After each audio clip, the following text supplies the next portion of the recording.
The lights in T's repair shop flickered twice before settling into their usual dim glow. He wiped his hands on a dirty cloth and looked at the cargo drone sitting on his workbench. The job was simple. A broken power cable, 20 minutes of work, but the owner would pay him enough to cover food for a week. T was 34 years old. He had dark hair that was always messy and tired eyes that had seen too much. 10 years ago, he was a military engineer on Earth's fleet ships. He fixed weapons and engines while soldiers fought and died around him. Now he lived on Outpost Vila, a small station on the edge of known space. He fixed broken machines for anyone who could pay. It was a quiet life. He liked it that way. His shop was called the Rust Bucket. It was a small room in the lower decks of the station, where the poor and forgotten lived. The walls were metal and old. The floor was always dirty no matter how much he cleaned it, but it was his. He had built it with his own hands after leaving the military. Outside his shop, the corridor was busy with people and aliens of all kinds. Outpost Vila was a place where humans and other species lived together. Some came here to hide. Some came here to start new lives. Most came here because they had nowhere else to go. T finished the drone repair and set it aside. He checked the time, almost closing hour. His stomach was empty, and he thought about the noodle shop 2 levels up. Maybe he would treat himself tonight. Then the door opened. T looked up and saw a small figure standing in the entrance. At first, he thought it was a human child, but then he noticed the pale lavender color of her skin and the large silver eyes that reflected the shop's weak light. She was an alien, a species he did not recognize. The girl looked about 7 or 8 years old in human terms. She wore simple clothes that were dirty and torn in places. Her silver hair was messy, like she had been running, and in her arms she carried something heavy. It was a body, a mechanical body, an android. The girl struggled under the weight. The android was almost as big as her, but she held it tight like she would never let go. Her arms were shaking. Her breathing was fast, but her silver eyes were strong and full of something that T recognized: desperation. T stood up slowly. He did not want to scare her. "Hello there," he said in a soft voice. "Are you okay?" The girl looked at him. She opened her mouth to speak, but only a small sound came out. Then she tried again. "Please," she said. Her voice was quiet and broken. "Please help. Nuri is broken. Nuri will not wake up." She held up the android a little higher, showing it to T. The machine had a humanoid shape with smooth white metal and soft blue lights that were all dark now. It looked expensive, very expensive, more expensive than anything T had ever seen in his shop. "Other shops say no," the girl continued. Her words were slow and careful, like speaking this language was hard for her. "They say they cannot fix. They say go away. But Nuri needs help, please." T looked at the android, then at the girl. He saw the tears forming in her silver eyes. He saw how tired she was, how scared. He did not ask who she was. He did not ask where she came from. He did not ask how a child was alone on a station like this with technology that looked like it came from another galaxy. Instead, he walked to his workbench and pushed the cargo drone aside. He cleared a space and patted the surface. "Bring your friend here," he said. "Let's take a look." The girl's eyes went wide. For a moment she did not move. It was like she could not believe what she heard. "You will help?" she asked. "I will try," T said honestly. "I cannot promise anything, but I will try my best." The girl hurried forward. She placed the android on the workbench with gentle care, like she was putting a baby to sleep. Then she stood back and watched T with hopeful eyes. T leaned over the android and studied it. The more he looked, the more confused he became. The technology was beyond anything he knew. The metal was not like any alloy he recognized. The joints moved in ways that should not be possible, and the chest panel had symbols that he had never seen before. "What is your name?" T asked while he examined the machine. "Lyra," the girl said. Lyra, that is a nice name. I am T. He pointed at the android. And this is Nuri. Lyra nodded quickly. Nuri takes care of me, Nuri tells me stories, Nuri keeps me safe, but today Nuri just stopped, one moment awake, next moment, she made a small gesture with her hands, gone. T felt something heavy in his chest. The way the girl talked about the android, it was clear that Nuri was not just a machine to her. Nuri was family. How long have you been looking for help? He asked. Many hours, Lyra said. I walked to many places. Everyone said no. Some people were mean. One person tried to take Nuri from me. T's jaw tightened. The galaxy was full of people who would steal from a child if they thought they could make money. It made him angry, but he kept his voice calm. Well, you are safe here, he said. No one will take Nuri, I promise. Lyra looked at him for a long moment. Then slowly she smiled. It was a small smile, tired and fragile, but it was real.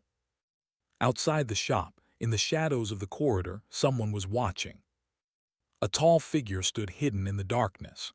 She wore a long cloak with a hood that covered her face, but her eyes, the same silver as Lyra's, never looked away from the scene inside the shop. Two guards stood behind her, hidden even deeper in the shadows. One of them leaned forward and spoke in a quiet voice. Your Majesty, we should take the princess back now. This human place is not safe. The woman raised one hand, and the guard went silent immediately. No, she said. Her voice was soft but carried the weight of absolute power. We watch, we wait. I want to see what this human will do. But the android. The android can be replaced, the woman said. What cannot be replaced is the truth. How does a species treat those who have nothing to offer them? That is the question I need answered. The guard bowed his head and said nothing more. Queen Sira of the Valen Dominion watched the human mechanic work. She had ruled over 1,000 worlds for 300 years. She had seen empires rise and fall. She had watched species prove themselves worthy and watched others destroy themselves with greed. Now she watched her daughter, the heir to everything she had built, sit in a dirty repair shop on the edge of nowhere. And she watched a simple human, with oil on his hands and holes in his clothes, treat her child with kindness. Perhaps, she thought, this species deserved a closer look. Inside the shop, T had no idea that his life was about to change forever.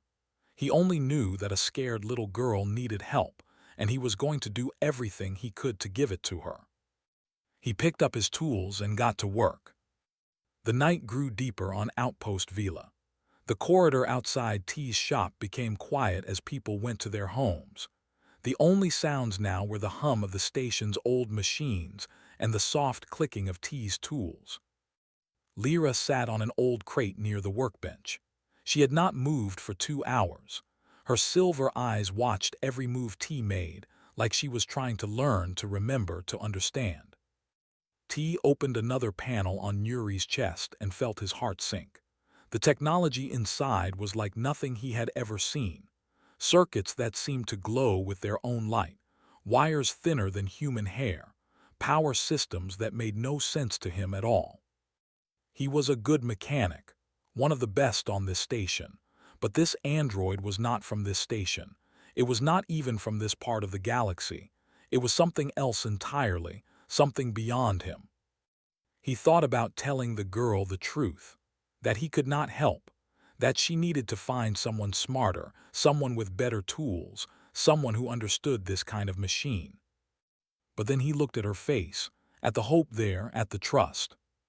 He could not give up, not yet. Lyra, he said, keeping his voice gentle, I want to be honest with you. This android, Nuri, is very special. The technology is very advanced. I have never seen anything like it before. Lyra's face fell. You cannot fix. I did not say that, T said quickly. I said I have never seen it before. That does not mean I will not try. It just means I need to be careful and think hard. Okay. Lyra nodded slowly. Okay. T returned to his work. He could not understand everything, but he could understand some things. Power still needed to flow from one place to another. Circuits still needed connections. Damage still looked like damage, no matter how advanced the machine. He started with what he knew. The power core was intact. He checked it 3 times to be sure. Whatever happened to Nuri, it was not a loss of energy. The problem was somewhere else, somewhere in the way the power moved through the body. He traced the lines with his fingers, following the paths of energy. And then, deep inside the chest cavity, he found it. A small component, no bigger than his thumbnail. It was cracked. Not broken completely, but damaged enough to stop everything. "There," he said softly, "that is the problem." "You can fix?" Lyra asked, jumping up from her crate. T studied the component. He did not have a replacement, he did not even know what it was, but he understood what it did. It regulated power flow, like a valve on a water pipe. If it was not working, nothing else could work. He thought for a long time. Then he opened one of his old drawers and pulled out a box of parts. Human parts, simple technology from Earth. "I cannot replace this piece," he told Lyra, "but maybe I can go around it, like building a new road when the old one is broken." He worked for another hour. He connected wires in new patterns. He added small human components to bridge the gaps. It was ugly work. It was not elegant or beautiful. But piece by piece, he created a new path for the power to flow. While he worked, he talked to Lyra. He found that talking helped her stay calm, and honestly, it helped him too. "So tell me about Nuri," he said. "How long have you been together?" "Since I was born," Lyra said. "Nuri was there when I first opened my eyes. Nuri taught me to walk. Nuri taught me to speak. Nuri tells me stories when I am scared at night." "Sounds like a good friend." "The best friend." Lyra's voice became sad. "Nuri was a gift from my father." T noticed the word she used. Was past tense. "Where is your father now?" he asked carefully. Lyra was quiet for a moment. "He is gone. He went to the stars and did not come back. Mother says he is part of the universe now." T stopped working. He understood that kind of pain. He knew it well. "I am sorry," he said. "It was long ago," Lyra said, but her voice was still heavy. "That is why Nuri is so important. Nuri is all I have left of him." T looked at the android on his workbench. Now he understood why the girl had carried it through the whole station, why she refused to let go, why she kept searching even when everyone said no. This was not just a machine. This was love. This was memory. This was everything. "I lost someone too," T said. He did not know why he was sharing this. He never talked about it, but something about this moment felt right. "My sister. She died in the war 10 years ago." Lyra looked at him with her big silver eyes. "What was her name?" "Yuna." T smiled a little at the memory. "She was younger than me, always laughing, always making trouble." He reached under his shirt and pulled out a small bracelet made of colored string. It was old and faded, but he wore it every day. "She made this for me when she was 8 years old," he said. "I have worn it ever since. It reminds me of her." Lyra stared at the bracelet. "You keep her with you, like I keep my father through Nuri." "Yes," T said, "exactly like that." For a moment, the human mechanic and the alien princess understood each other perfectly. They were both people who had lost something precious. They were both people who held onto what was left. Outside the shop, Queen Sira still watched from the shadows. Her guards had grown impatient. Hours had passed. The station was dangerous at night. They wanted to take the princess and leave. But Sira would not move. She had seen many things in her long life. She had seen warriors fight with honor. She had seen kings sacrifice everything for their people. She had seen acts of courage that became legends. But she had never seen anything quite like this. This human had nothing. His shop was small and poor. His tools were old. His clothes were worn. He had no reason to help a strange alien child. He would receive no reward. He would gain no power. He was simply doing it because he wanted to. And more than that, he was talking to her daughter, really talking, sharing his own pain, treating her not as a princess or a prize but as a person. "Your Majesty," one guard said quietly, "the human's work is impressive, but that android is ancient royal technology. There is no chance he can actually repair it." Sierra did not respond. She just kept watching. Inside the shop, T put down his tools and stretched his tired back. His eyes hurt. His hands were sore, but he had done everything he could think of.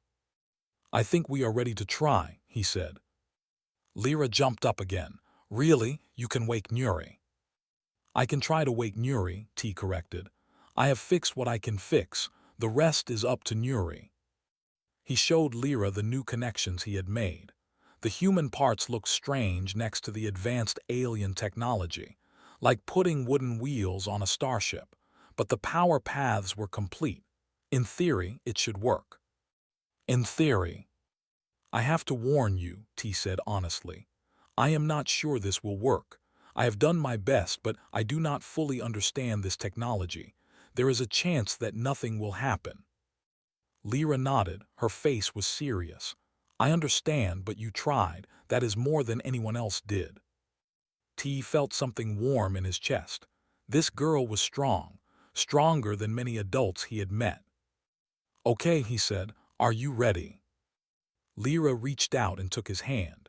Her small lavender fingers wrapped around his rough human ones. She held on tight.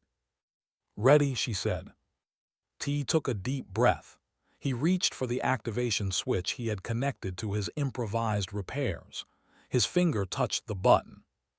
The moment of truth had arrived. The shop was completely silent. Even the hum of the station seemed to fade away. T could hear his own heartbeat in his ears. Lyra's hand squeezed his so tight that it almost hurt. He pressed the button. For a moment nothing happened. The android lay still on the workbench, dark, cold, lifeless. T felt his hope begin to fall. Maybe his repairs were not enough. Maybe the technology was too advanced. Maybe he was just a simple human mechanic who had tried to do something impossible. Then he saw it, a tiny flicker of light in Nuri's chest, blue, faint, like a distant star. Lyra gasped and leaned forward. "Did you see that?"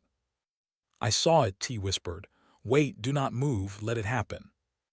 The light grew stronger. The blue glow spread from the chest to the arms, to the legs, to the head. The circuits that T had worked so hard to repair were coming alive, one by one. Nuri's fingers moved first, a small twitch. Then the hand opened and closed. Then the arm lifted slightly off the table. Lyra was shaking now, her whole body trembling with emotion. Tears were streaming down her lavender cheeks, but she did not let go of T's hand. The android's eyes opened. They were beautiful, deep blue with soft white light like the surface of a gentle ocean. The eyes moved, scanning the room, taking in the surroundings. Then they found Lyra. "Princess Lyra." The voice was soft and warm like a kind parent. "I am here. I am sorry I frightened you." Lyra let go of T's hand and threw herself onto the workbench. She wrapped her arms around Nuri's neck and buried her face in the android's shoulder. Her whole body shook with sobs.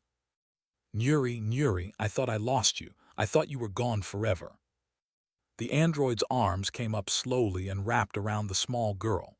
Nuri held her gently, carefully, with more tenderness than T had ever seen from a machine. "I am here, little one," Nuri said. "I will always be here. I promised your father. I will never break that promise." T stepped back and watched them.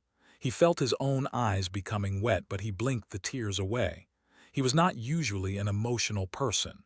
The war had taught him to hide his feelings, but this moment was too pure, too real. It broke through all his walls.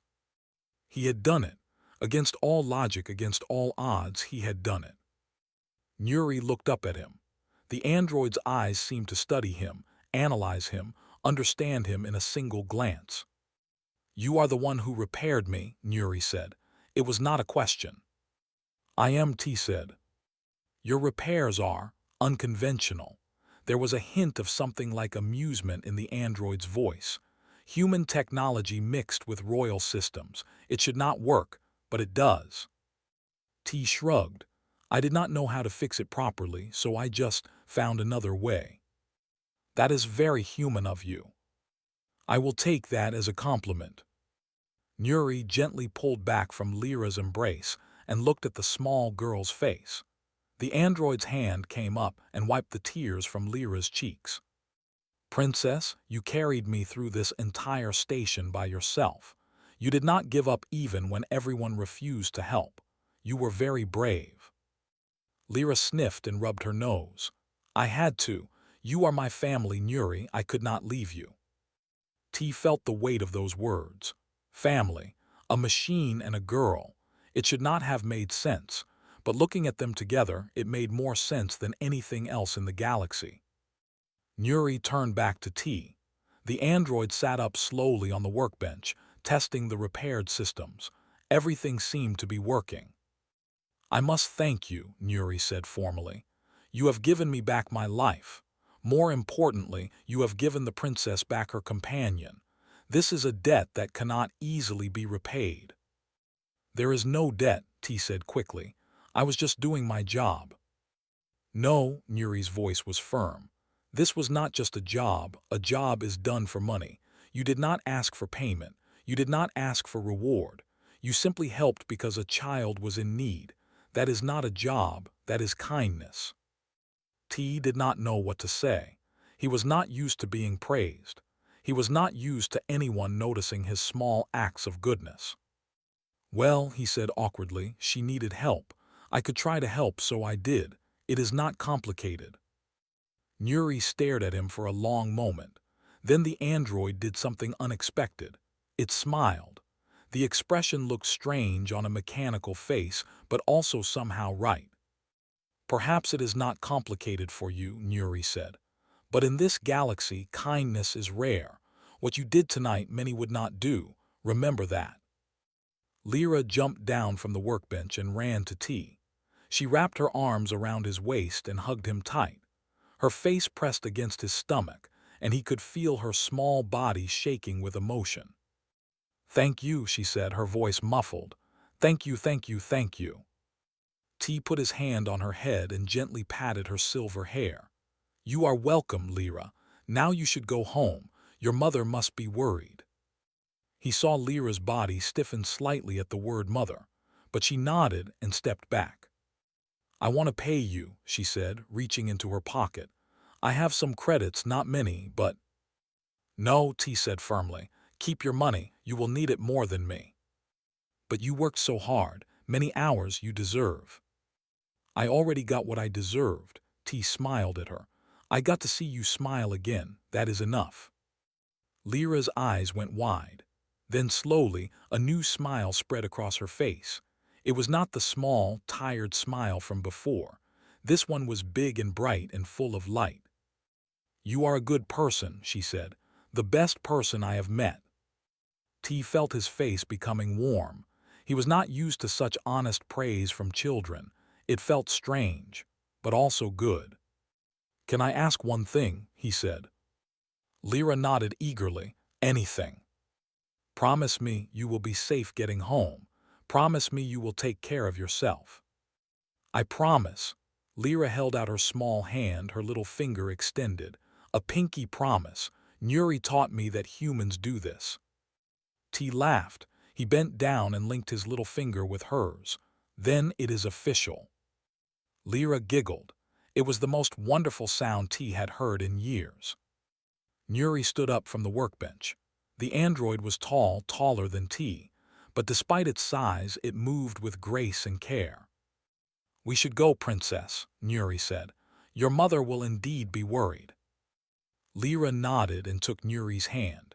Together, they walked to the door of the shop, but before they left, Lyra turned back one more time. Will I see you again? She asked. T thought about it. What were the chances? A random alien girl on a station in the middle of nowhere. They would probably never meet again. But he did not say that. I hope so, he said instead. If you are ever on this station again, come visit. I will have tea waiting." Lyra's smile grew even bigger. "I will, I promise." Then she and Yuri walked out the door and into the corridor. T watched them go. He saw them pass by the dim lights of the lower decks, the small girl and her tall guardian. And just for a moment, as they turned a corner, he thought he saw something else. A figure, tall, cloaked, standing in the shadows. The figure seemed to look at him. Their eyes met across the distance. And then, slowly, the figure inclined its head, a nod, an acknowledgement. Then it was gone. T blinked and rubbed his eyes. Maybe he was just tired. It had been a long night. His mind was probably playing tricks on him. He closed the door of his shop and began to clean up his workbench. Tomorrow would be another day. More broken machines, more customers with problems. Life would go back to normal. Or so he thought. T had no idea that his small act of kindness had been witnessed by the most powerful being in the galaxy. He had no idea that his life was about to change in ways he could not imagine. For now, he was just a tired mechanic going to bed. But in the shadows of the corridor, a queen was already making plans. 3 days passed. Life on Outpost Vila continued as it always did. People worked, people traded, people survived. Nothing seemed different. T went back to his normal routine. He woke up early, he opened his shop, he fixed broken machines, he ate cheap noodles for dinner, he went to bed tired. He thought about Lyra sometimes. He wondered if she got home safely. He wondered if Nuri was still working properly. But these thoughts were small and distant. He did not expect to ever see them again. On the morning of the 4th day, everything changed. T was fixing an old cleaning robot when he heard the noise. It started as a low rumble like thunder in the distance. Then it grew louder and louder. The whole station began to shake. He ran to his door and looked out into the corridor. Other people were doing the same, their faces confused and afraid. No one knew what was happening. Then the announcement came through the station speakers. The voice was calm but urgent. "Attention all residents of Outpost Vila. This is Station Command. Please remain calm. We have incoming ships. Repeat, we have incoming ships. Do not panic. Stay in your homes." Ships? What ships? Outpost Vila was too small and too poor to receive any important visitors. The only ships that came here were cargo vessels and smuggler crafts. T pushed through the crowd and made his way to one of the station's viewing windows. What he saw made him stop breathing. Ships, hundreds of ships. They filled the space around the station like a swarm of giant metal creatures, and they were not like any ships he had ever seen. They were elegant and beautiful, made of silver metal that seemed to glow with inner light. Each one was marked with a symbol, a crown surrounded by 7 stars. The crowd around T was silent. Everyone was staring. Everyone was afraid. "The Valen Dominion," someone whispered. "Those are Dominion ships." T felt his blood go cold. He knew that name. Everyone in the galaxy knew that name. The Valen Dominion was one of the oldest and most powerful empires in existence. They ruled over 1,000 worlds. Their queen had lived for hundreds of years. They never visited small places like Outpost Vila. Why were they here? The station's speakers crackled again. "All residents, please make your way to the Central Plaza. A formal delegation from the Valen Dominion requests an audience. Repeat, all residents to the Central Plaza. This is not optional." T followed the flow of people. He had no choice. When the Dominion asked for something, you did not say no. The Central Plaza was the largest open space on the station. It was usually used for markets and festivals. Now it was filled with thousands of confused and frightened people, all staring at the main entrance. A pathway had been cleared through the crowd. Station guards stood on both sides, keeping people back. At the end of the pathway, a landing platform had been set up. A shuttle descended from one of the massive ships. It was smaller than the warships but just as beautiful. It touched down without a sound, and the door opened. Soldiers came out first. They were tall and armored, carrying weapons that looked like they could destroy the entire station with one shot. They moved in perfect formation, taking positions along the pathway. Then came advisors and officials, aliens with pale skin and silver eyes. They wore robes of deep purple and held themselves with quiet pride. And then finally she came. Queen Sira of the Valen Dominion stepped onto the platform, and the entire plaza fell silent. She was tall and beautiful in a way that was hard to describe. Her skin was the same lavender color as Lyra's. Her silver eyes seemed to see everything at once. She wore a gown of flowing white, and a crown of crystal stars rested on her head. But more than her appearance, it was her presence that struck everyone. She walked with the confidence of someone who had ruled empires. She carried herself with the weight of centuries. Every step she took seemed to make the air heavier. This was not just a queen. This was a force of nature. The crowd bowed. Everyone, without being told, dropped to their knees. It was instinct. It was impossible not to. T bowed too, but he watched through the corner of his eye as the queen walked slowly through the plaza. She was looking for something, for someone. She stopped in front of a group of people. She turned. She looked directly at T. "You," she said. Her voice was not loud, but everyone in the plaza heard it perfectly. "The mechanic, come forward." T's heart stopped. His legs did not want to move, but somehow he forced himself to stand. Somehow he forced himself to walk through the crowd. The sea of people parted before him like he was carrying a disease. He stopped 3 meters from the queen and bowed again. He did not know what to say. He did not know what was happening. "Rise," the queen commanded. "Look at me." T raised his head. Her silver eyes met his, and he felt like she was looking into his soul. "Do you know who I am?" she asked. "Yes, your majesty," T said. His voice was shaking.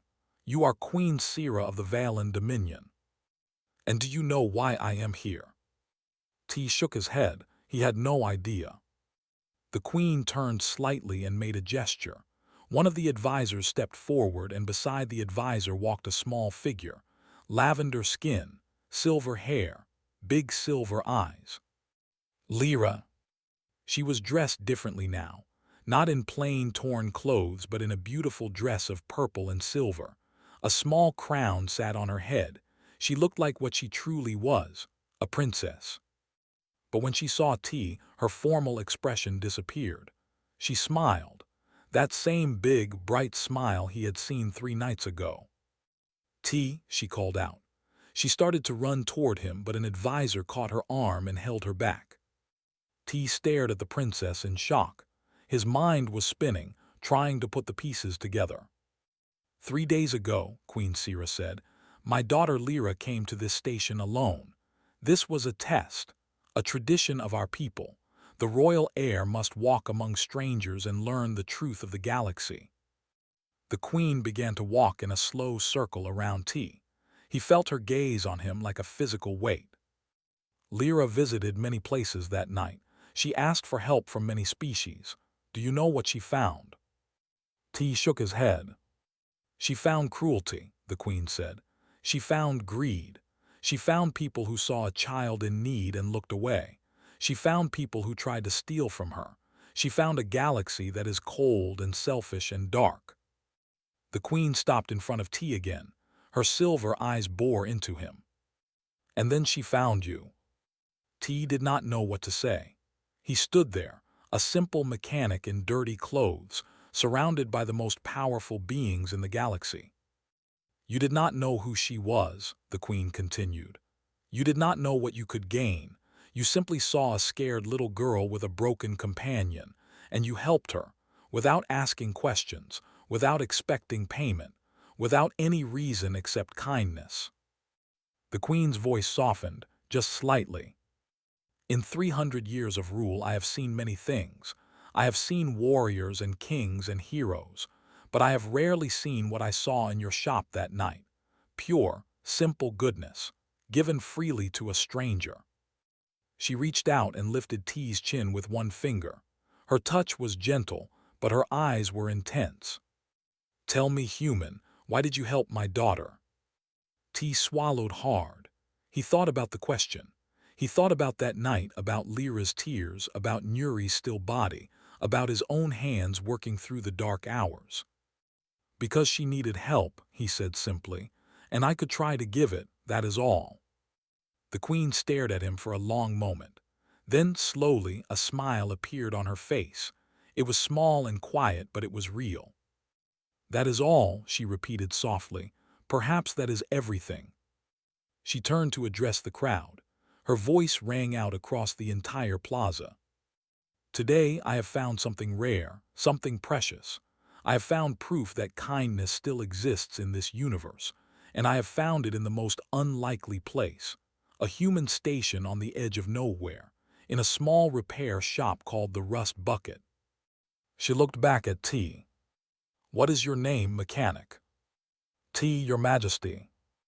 "Well, T of the Rust Bucket, today you have changed the fate of your species." The crowd in the plaza did not move. They did not breathe. Everyone was waiting to see what would happen next. Queen Sira raised her hand, and one of her advisors stepped forward with a scroll made of some kind of glowing material. The advisor unrolled it and began to read in a formal voice. "By the authority of the Valen Dominion, by the power of Queen Sira, ruler of 1,000 worlds, guardian of the 7 stars, mother of the empire, the following decree is made." The advisor paused and looked at T. Then he continued. "The human species, previously classified as a fringe civilization with no special status, is hereby elevated. From this day forward, humanity shall be recognized as a protected civilization under the shield of the Valen Dominion. Any attack on human worlds, human ships, or human people shall be considered an attack on the Dominion itself. Any enemy of humanity shall be an enemy of the Crown." A gasp went through the crowd. People looked at each other in shock. They could not believe what they were hearing. Protected civilization. It was one of the highest honors the Dominion could give. It meant that humanity was no longer alone in the galaxy. It meant that one of the most powerful empires in existence would defend them. It meant everything. The advisor rolled up the scroll and stepped back. Queen Sira looked at T. "This is my gift to your species, not because of your technology, not because of your military, but because one of you, when tested, showed the quality that matters most: compassion." T's legs felt weak. This was too much. This was impossible. He was just a mechanic. He fixed broken machines. He was nobody. "Your Majesty," he said, his voice barely above a whisper, "I do not deserve this. I did nothing special. I just helped a child." "Exactly," the Queen said. "You just helped a child. You did not think about reward. You did not calculate the cost. You simply did what was right. That is special. That is rare. That is why your species deserves protection." She turned to her advisors and made another gesture. A guard brought forward a small chest made of silver and placed it at T's feet. "Inside this chest is wealth beyond what you can imagine," the Queen said. "Enough to buy 100 stations like this one. It is yours." T looked at the chest. He looked at the Queen. Then slowly he shook his head. "I cannot accept this." The crowd gasped again. Who refused a gift from the Queen? Who was foolish enough to say no? But the Queen did not look angry. She looked curious. "Why not?" she asked. T took a deep breath. "Because I did not help Lyra for a reward. If I take this money, it will feel like I was being paid for something that should be free. Kindness should not have a price. If it does, it is not really kindness anymore." The Queen stared at him. The entire plaza was silent, waiting to see her reaction. Then she laughed. It was not a mocking laugh or an angry laugh. It was a genuine sound of joy and surprise. It echoed through the plaza like music. "You are extraordinary," she said. "You truly are. In all my years, I have never met anyone who refused royal treasure. You continue to impress me, human." She waved the guard away, and the chest was removed. "Very well," she said. "No personal reward, but surely there is something you want, something I can give you that would not feel like payment." T thought about it. He thought about his small shop, his simple life, the noodles he ate every night. He did not need wealth. He did not want power. What could he possibly ask for? Then he knew. "There is one thing," he said. "Name it." "Remember us kindly." T looked up at the Queen with honest eyes. "Humans have done many bad things in our history. We have wars and hate and cruelty, but we also have goodness. We have people who help strangers. We have people who love without condition.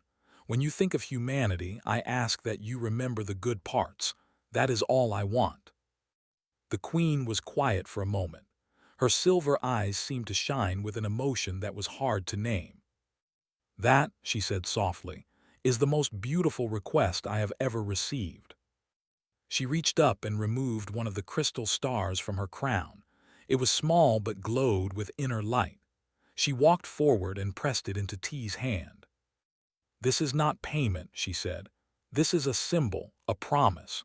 As long as this star exists, the Dominion will remember humanity with kindness. You have my word." T looked at the crystal star in his hand. It was warm and pulsed gently, like a tiny heartbeat. "Thank you, Your Majesty," he said.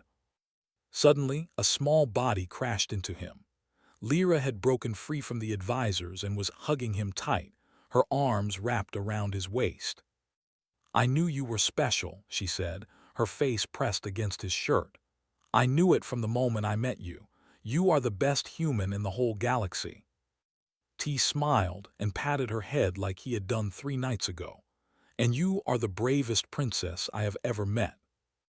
Lyra looked up at him with tears in her silver eyes. "Will you come visit us? Our home world is beautiful. You would love it." "I would like that," T said, "but I have my shop. People need me here." "Then I will visit you," Lyra said. "Every year, I promise, pinky promise." She held out her little finger, and T linked his with hers. "Every year," he agreed. Behind them, Nuri stepped forward. The android looked different now. The human components that T had added were still visible in its chest, but they had been polished and integrated more smoothly. They almost looked like they belonged. "The royal engineers wanted to remove your repairs," Nuri said. "They said the human technology was primitive and ugly." T felt a small pang of embarrassment. "I understand, they probably—" "I refused," Nuri interrupted. T blinked. "You refused." "Your repairs saved my life. They are a part of me now. I will carry them always. As a reminder of what one kind human did for a stranger." Nuri bowed deeply. "Thank you, T of the Rust Bucket. I will never forget you." An hour later, the Dominion fleet departed. The great silver ships turned and flew away, disappearing into the stars. Queen Sira, Princess Lyra, and Nuri were gone. But everything had changed. In the days that followed, the news spread across the galaxy. A human mechanic had saved an alien princess. A human had been kind when no one else would be. Because of one small act of goodness, an entire species had been lifted up. Other civilizations began to look at humanity differently. They were no longer the aggressive species from a small planet on the edge of the galaxy. They were the species that had earned the protection of the Dominion. They were the species that had proven their worth through kindness. Trade agreements opened. Diplomatic relationships formed. Humans were welcomed in places where they had once been ignored. And it all started with one mechanic who helped a scared little girl. T returned to his shop. He put the crystal star on a shelf where he could see it every day. He went back to fixing broken machines, eating cheap noodles, and living his quiet life. But sometimes, late at night, he would look at the star and think about Lyra and Nuri. He would think about the Queen's words. He would think about the strange, wonderful night when everything changed. 2 months later, a young alien walked into his shop. It was a different species this time. tall and thin with green skin and 4 eyes. The alien looked nervous and lost. In its hands, it carried a broken music box. "Please," the alien said in rough galactic common, "this is all I have left of my home. Can you help me fix it?" T looked at the music box. It was old and damaged. It would take hours to repair. The alien clearly had no money. None of that mattered. He walked to his workbench and cleared a space. He patted the surface and smiled. "Let's take a look," he said. Outside the shop, the corridor was quiet. The stars shone through a distant window, and somewhere, across the vast emptiness of space, a little princess smiled in her sleep, dreaming of a mechanic who had changed the universe. All because he believed that kindness should never have a price.